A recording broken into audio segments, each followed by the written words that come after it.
Hello and welcome to episode 2 of the TA Report. My name is Matt Clarke. I will be your host today as always. Today we've got a fantastic episode lined up. I sat down last week with, or actually the week before I should say, with Kevin Trainor, the Head of Resourcing and Talent at the Financial Conduct Authority. We talked about all things diversity, how the rest of the HR team can learn from resourcing, and what the future of a great talent acquisition team looks like. It was a great conversation. Really appreciated Kevin's time, and I hope you all enjoy it. You can catch me on matt@HireWindow.com if you've got any feedback or any questions following this episode, and please do leave a review if you enjoyed it or if you didn't enjoy it, and we'll try to make things better in the future. Enjoy the episode. Speak soon.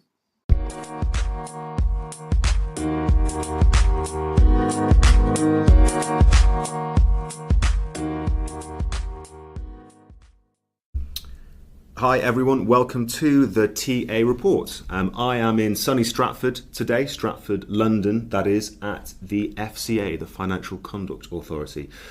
Beautiful office space, right in the middle of a fantastic area that's undergoing a huge amount of regeneration, so really exciting time for them. And I am joined today by Kevin Trainor. Kevin, welcome to the TA Report. Thank you very much. Thanks for joining us. Really appreciate it. I think there's an awful lot of interesting TA chat for us to get through with regards to the FCA. For the benefit of our listeners, for people who don't know you, who maybe aren't too familiar with the FCA, could you possibly give a quick intro to the organisation and to your role within the FCA? Yep. So the FCA is the conduct regulator for financial services.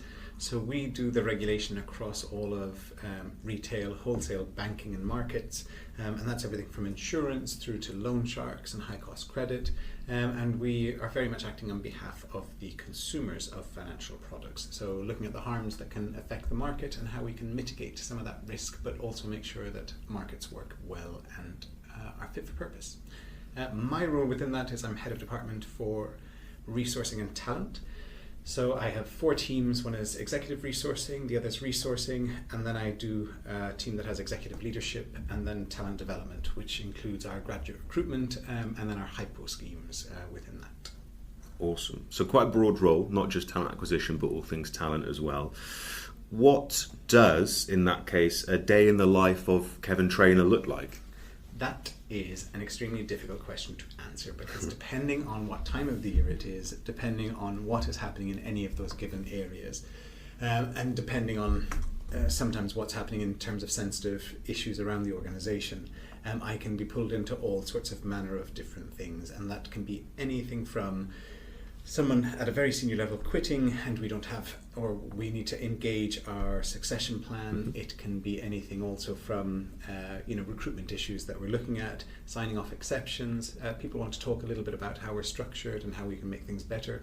It's a very, very, very varied role. I suppose that variety is, you must take enjoyment from that essentially, and part of what attracted you to the role. Definitely, yep. It's the variety of the role and it's the variety of the organisation.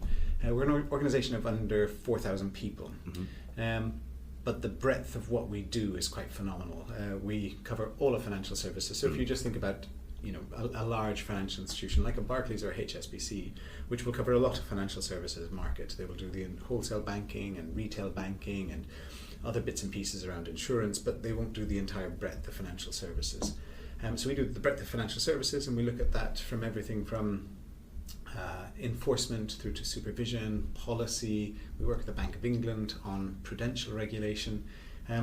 Until I joined here, I wasn't as aware of how broad the shop front really was, despite the fact that actually the FCA had been one of my biggest clients for 5 years before I joined them and moved in-house. So even having a fairly good and decent knowledge of the FCA, it really wasn't until I came inside that I recognised how broad this organisation is, and as a result how broad the role that I do is, which just makes it really fascinating, really fun.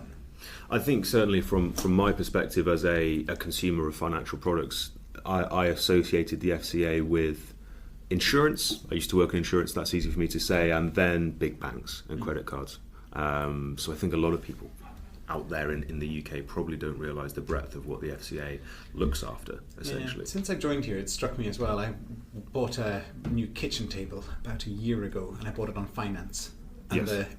the young chap who sold me the kitchen table, when we started to go through the finance agreement, started to talk to me about the FCA and the fact that my monthly payments were going to be regulated by them, and there were some things that he needed to go through. And it also does make some very interesting conversations when they then say, so can I ask where you work? Yeah. And you say the FCA, and immediately they go get their manager and start having a very different conversation with a very nervous looking person. Taking it very seriously. I'm like, it's okay, I just want my table. Yeah, fair enough, yeah. Awesome. Okay, so that's a great introduction to the FCA, your role.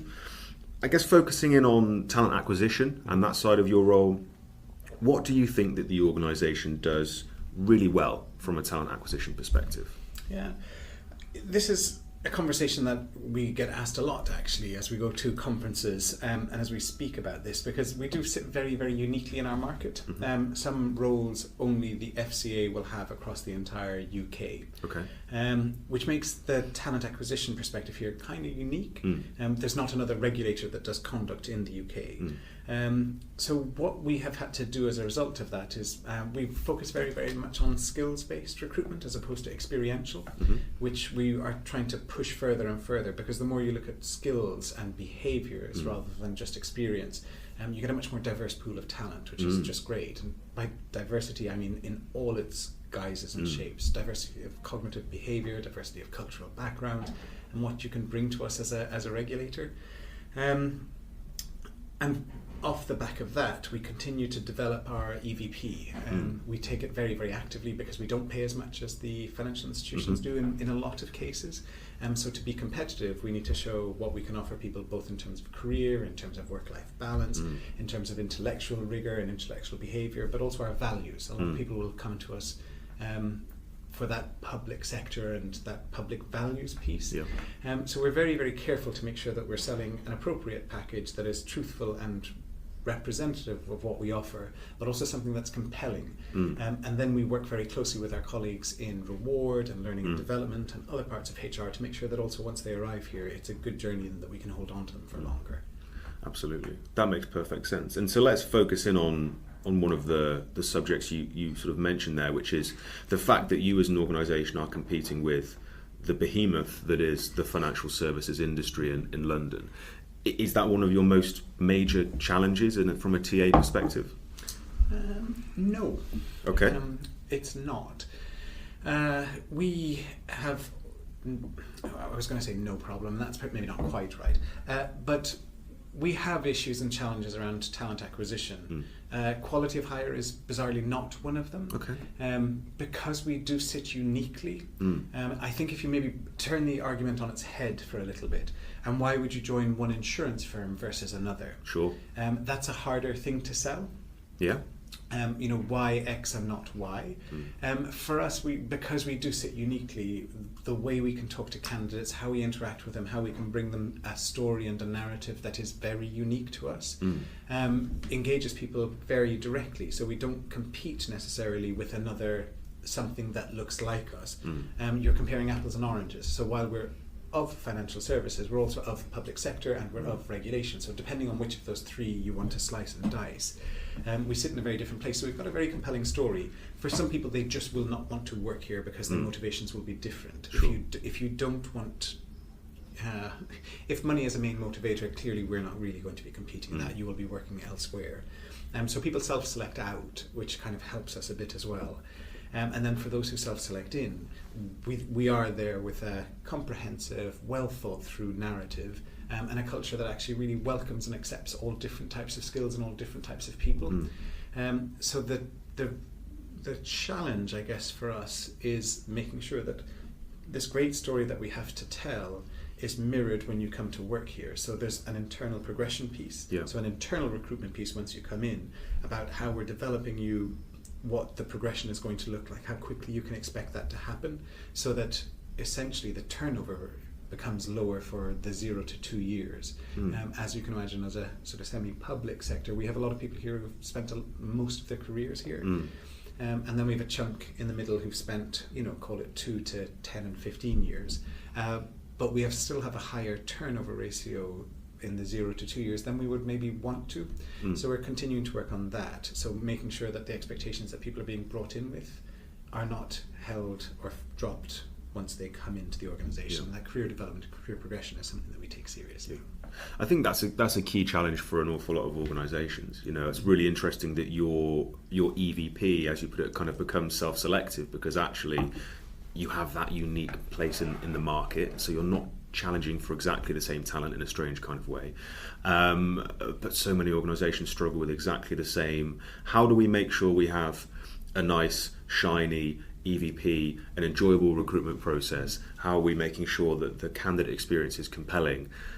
And then once they come in the door, make sure that continues. Yep. You know, that's a key challenge for so many organisations. And I suppose where you're kind of tying that together with L&D, where you're tying it together with the broader HR team, that becomes so important, I imagine, from a TA perspective.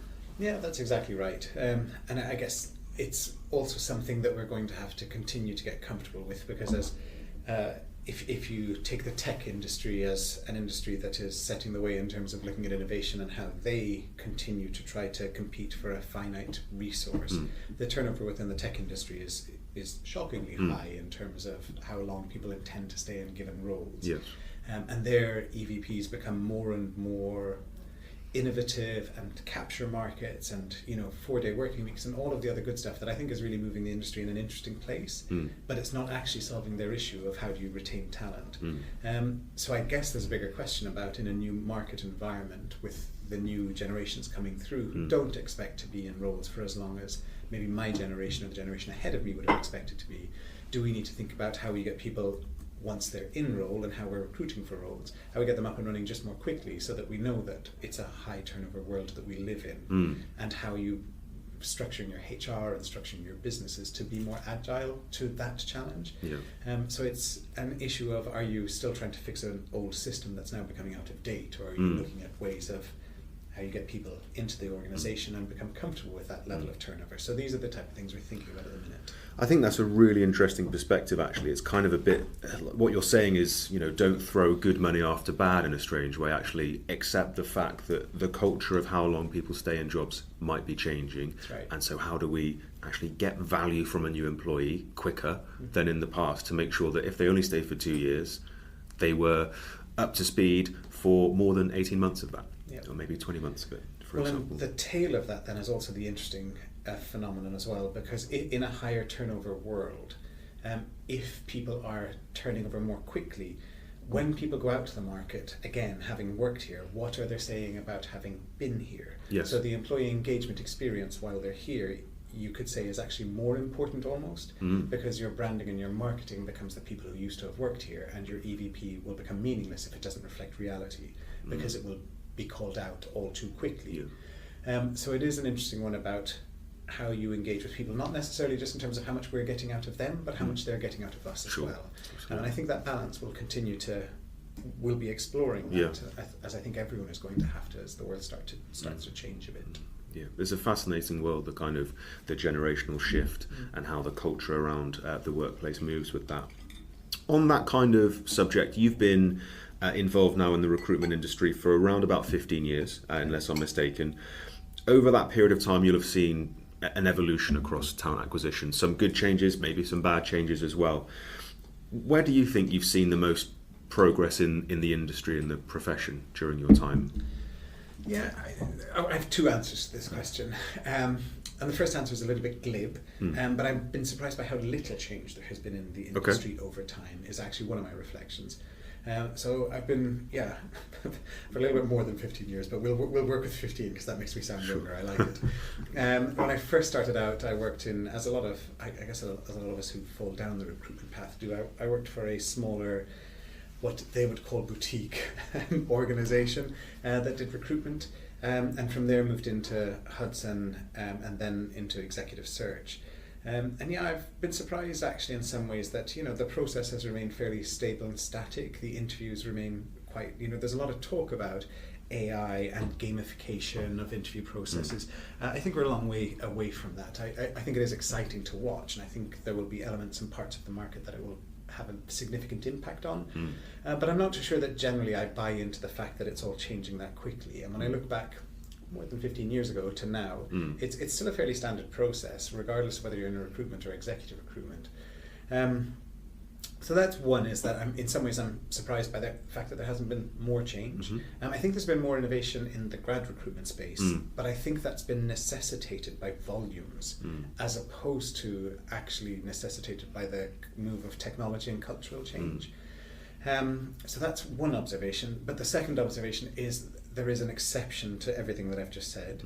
And the exception to that, absolutely, and I hope that all of the rest of the market feels this too, but is how far we've moved on diversity as an agenda. And it's something that I feel extremely passionate about, because I still hear a lot of people talking about how for diversity you need to make a business case. You don't. You should be doing it. I will make a business case for hiring diverse candidates when you show me a business case for why you're hiring white middle-aged men. Sure. And we will absolutely never go down the positive discrimination route, because I don't agree with that either. But your system should be able to encourage greater forms of skills and greater forms of background, and your talent programs should also be looking to be as neutral as possible, to bring up the introverts within the organization who might not be seen as much, to bring up people from cultural backgrounds who are maybe not so quick to stand up and say, look at me, and that it should all be structured around not fixing the person to make them look more like everyone else looks like, but fixing the system so that different forms of cognitive, behavioural and cultural backgrounds can be represented more broadly.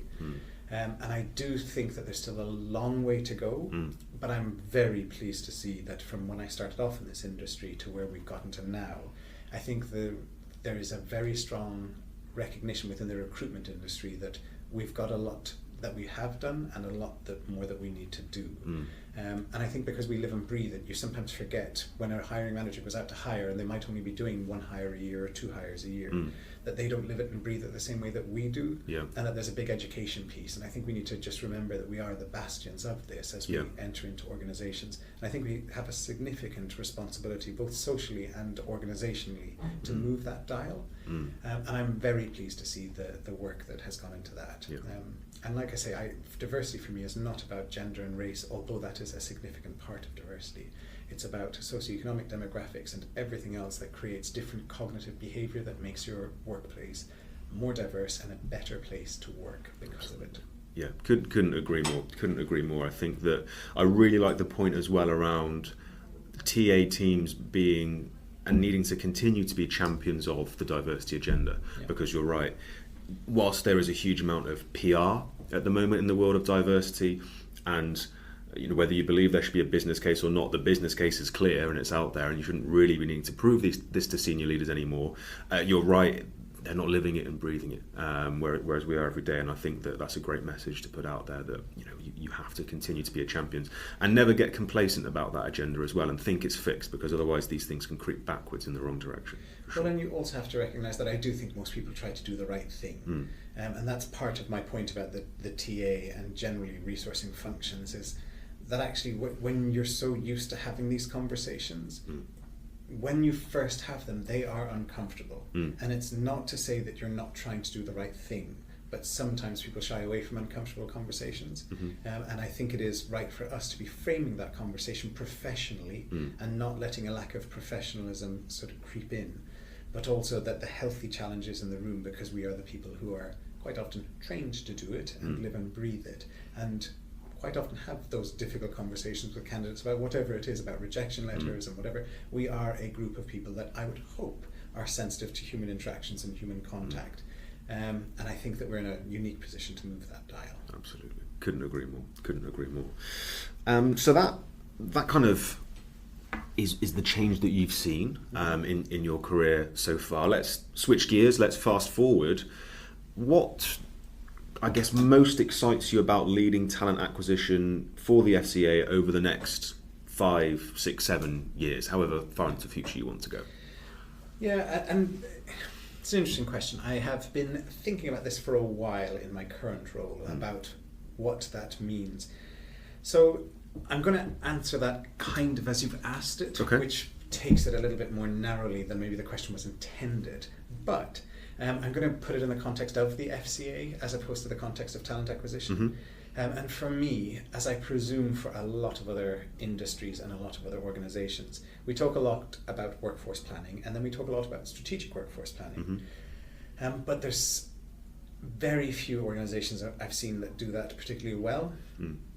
And the more and more we head down into a new world where technology, but also the world outside of us, just in terms of how people interact with everything from financial services to technology to retail to whatever it is, the skills that we need within organizations will be changing much more quickly than they have in the past. And the dialectic between buy and build, so the L&D teams and the TA teams have traditionally been quite separate, although they do talk to each other. I'm not taking away from the fact that there's interaction between them. I do think there probably needs to be more convergence over the next 5 to 7 to 10 years about how much we're actively going to be building our own skill sets in a way that doesn't look like the old form of apprenticeship type structures, but actually looks much, much more broadly at repurposing existing capabilities into other capabilities so that we're more agile and more responsive to the world that we work in. So that's one of the issues that does get much, much more into strategic workforce planning. That will be a difficult thing to do. And the other thing I think is again, and I know that we're guilty of it, we're getting better, but I'm sure others out there have the same challenges. I'm lucky that talent and resourcing sits within my world. Yes. So that has allowed me to look at pools of talent that come up through the ranks. And back to my earlier point, how you're choosing that talent, and is the system already biased towards some people, not because the system doesn't look good, but because there's just an inbuilt nature to say that we reward extrovertism in our talent programs. And how are you looking at those pools of people to make sure that they're progressing up through the organization and that they are truly diverse and respectful of other people and how they work and interact? So we're doing more on that, bringing the talent team together with the resourcing team so that they're actually sort of the same side, the different side of the same coin. And then more medium to long term, realistically looking at the L&D team and the buy and build dialectic, as well as obviously strategy and policy within HR, and other parts of both HR and the business to understand business needs. So that's what I think for the FCA I see as the biggest excitement over the next 5 years or so as to what I would like to do here. If I then answer the question more broadly in terms of talent acquisition and the industry as I see it, I actually find that a very, very difficult question to answer. I will tell you what I'm passionate about continuing to change the next 5 years, but you've probably already got a flavour for that. Is I do so think that this diversity agenda needs to be pushed further and further and further.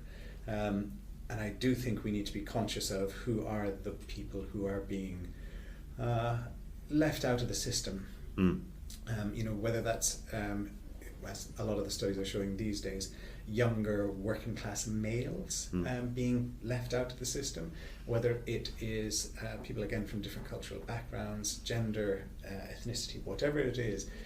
I just think that there's still a long way to go, and I would be very much excited to see where we're going to take it, because from where we were 5 and 10 years ago to where I hope we will be in 5 and 10 years will, I hope, be an exciting thing to watch. I think so too. I mean, if we look at the last 5 years of that diversity agenda, I don't think anyone could say we haven't come quite a long way. So hopefully that momentum can certainly continue into the future. So it sounds like, from your perspective, the future of a good talent acquisition team is probably closer integration, as it were, with L&D, with the broader sort of talent management. Is that fair to say? Yep. And actually, I think in some ways the talent acquisition side of the world has a lot to teach the rest of HR. We were one of the first parts of HR that headed down the RPO route. And I know of only a few firms who have done a similar thing, but usually with tentative steps down, for example, at the L&D function. I think there's lots of lessons learned that we can use after, call it 15, 20 years of RPO business within the resourcing function. That as other parts of HR, which I do think inevitably will start to head down that direction, I think there's a lot that people in resourcing and talent acquisition spaces can help other parts of HR understand what the pitfalls are for managing some of those contracts for outsourcing, when it is appropriate, when it's less appropriate, and if you're going to do it, how the relationship between you and your supplier is going to affect the thousands of people or hundreds of people, depending on the size of your company, that work for you, and how they interact with a product that is, for example, in an RPO in our situation, it's the FCA's resourcing model, although it is administered by someone else, it is run by us. And that, again, as we go into other areas of HR, I think will be a very, very interesting thing to see happen. Absolutely. Yeah, I think that's an interesting point, how the rest of the HR ecosystem can certainly learn lessons from recruitment. If you're talking about RPOs, I mean, it's been going on for years. I mean, there's hardly anyone in a position like yourself that wouldn't have run an RPO or been at least in close contact with one at some point in their career. I guess that brings us on nicely to perhaps a final question, formally from me, which is, what trend or technology do you think has perhaps slipped under the radar of most talent acquisition professionals that will become, I guess, more of a big deal than we perhaps realise it will over the coming years? I have no idea. Good question. Genuinely don't know. I think some of the stuff that I've pointed out already is stuff that is still under the radar but probably coming. So that lessons learned from RPO, and as you say, the fact that pretty much every company in this country, certainly above a certain size, will at least have had some form of, whether it's onboarding temps, whether it's permanent hires at a more senior level, there'll be some interaction with an RPO model. And I do think that there'll be more trends heading down other parts of HR and the HR ecosystem that will do that. And I think that there's probably a lot that we can do to help our colleagues there. So I would say that you're probably starting to see the start of that, and that will continue. But that's not specific to talent acquisition. That's more what I think we can help others with. But with regards to talent acquisition, I don't know. And like I say, in some ways I've been surprised by how little has changed over the last 15 to 20 years, which makes it slightly harder to imagine a difference in the future. And I don't fully buy into, I mean, it'll come and it'll be relevant for certain parts of the market and for certain roles, the gamification and AI and things like that. But I'm not too sure that it's either A, under the radar anymore, and B, it's the solution to what we think it is. This has come up repeatedly in conversations like this that I've been having, the AI side of things. Is it what everyone thinks it is? Do we really understand how it's going to be applied yet? Is anyone really using AI in recruitment yet? Is a big question. But you're right, it's certainly not under the radar. No. And also, I still don't know if people know what they mean by AI, because mostly I think what people mean by AI is actually more algorithms, which is not actually what AI is technically about. So I still think there's a long way to go on that. Yeah, couldn't agree more. Kevin, is there anything else that you would like to tell our listeners about careers at the FCA? Anything else you'd like to to mention? You can give a shout out if you want to. Hi, Mum. Fantastic. Hi to Kevin's mum. But look, thank you so much for joining us on the TA report. I've really enjoyed that. I think it's such a unique kind of view that you can give running all things talent acquisition and talent at the FCA. I was talking to you before we started recording about how interesting the organisation is to me overall, and where it sits in the kind of the very, very significant financial services industry that the UK has. So thank you so much for your time. No problem. And the only thing I would say is I've through my career, I've had lots of very, very interesting jobs and very privileged to work for the companies I worked for, but the FCA is a very unique place to work. I have thoroughly enjoyed my time since joining here, and just continue to be engaged on a daily basis, because it does have a great sense of purpose. It is full of people who are also filled with that sense of purpose too. There's a great sense of purpose walking into the building. There's a great sense of well-being. It's a very respectful and fun place to work. Fantastic. There we go. Purpose. Wonderful. Kevin Trainor, thank you so much. Thank you very much, Matt.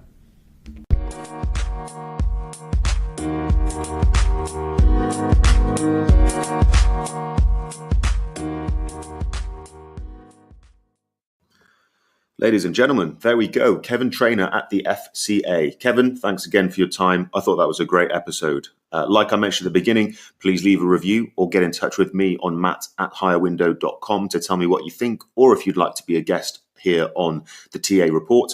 Otherwise, I'll look forward to speaking soon. Got a couple of great episodes lined up over the next few weeks or so. So I'll obviously let you all know when they're being released. Ciao.